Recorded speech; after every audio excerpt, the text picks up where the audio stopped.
Cannabis delivery licenses may resemble what other states have done with their cannabis delivery. However, the Massachusetts Cannabis Control Commission voted to move forward with a delivery-only license and delivery endorsements for cannabis, while Massachusetts is leading the way in developing a comprehensive licensing regime for cannabis delivery during the coronavirus pandemic.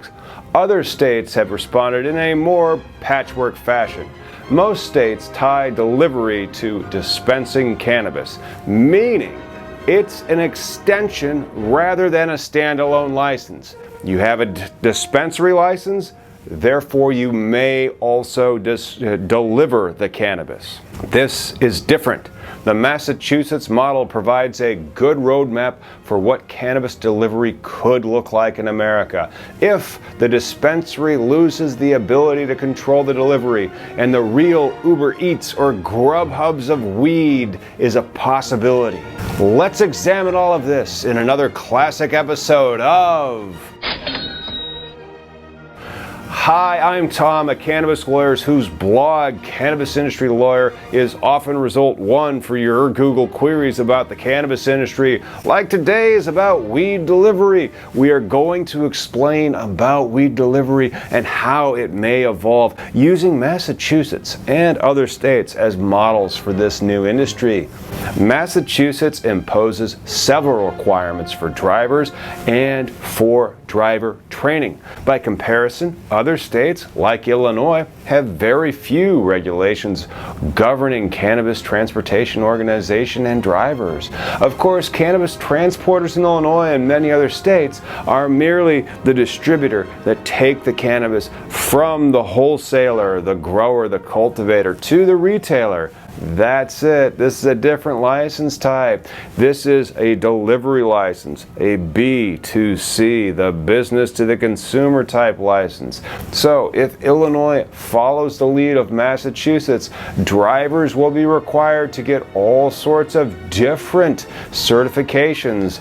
They call them responsible vendor training in some jurisdictions, and they need to take classes on issues like cash handling, checking identification, and also those types of things that bud tenders typically have to do before they dispense the cannabis as if they are a pizza delivery person. This is often why dispensaries have been the ones who have had the delivery license tied to their dispensing license. Massachusetts creates extensive record-keeping requirements specific to cannabis drivers, including detailed instructions on how to maintain a manifest, while Illinois has some scrupulous record-keeping requirements for cannabis businesses in general. They have basically none which are specific to drivers. Again, probably because there is no consumer delivery method in many legal states.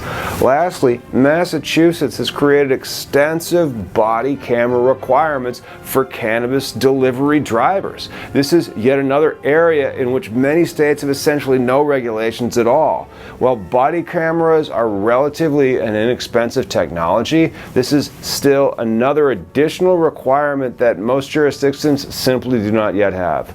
And then there's also vehicle requirements. Massachusetts imposes strict, extensive requirements on cannabis transportation, aka delivery vehicles as well.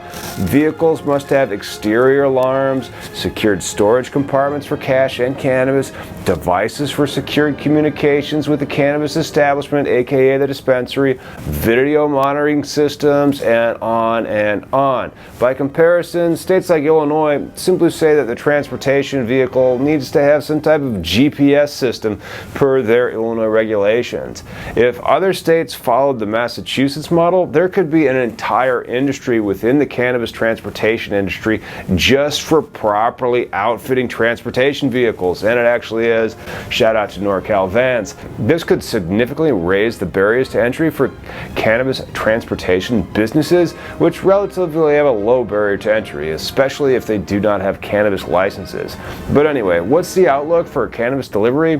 COVID-19 made on-demand delivery of products common, so did Amazon. This is just what's going to happen. Cannabis will follow suit, especially once banking from the Safe Banking Act and also descheduling make it a normal thing. But you know what? I don't know how to get a beer delivered to me right now, so maybe I would like just heavily tip my Uber driver, but I'm not going to order McDonald's for Uber Eats just to get a beer. Is it possible? Perhaps. Typically, these delivery services do not cater toward alcohol or cannabis because of the additional regulatory hurdles you would have to follow. And that is what we have to say about cannabis delivery. If you want weed delivery, yeah, it's coming. Yeah, it may be here, especially if you're in Florida. Typically, it is tied to the dispensary. Whether or not that will become something like Uber Eats or Grubhub is something for us to all kind of watch and see if that's what happens. However, if you want more information on the cannabis industry, hit them likes and subscribes. And if you have any questions, our team has answers for your involvement in the cannabis industry. Thanks for watching.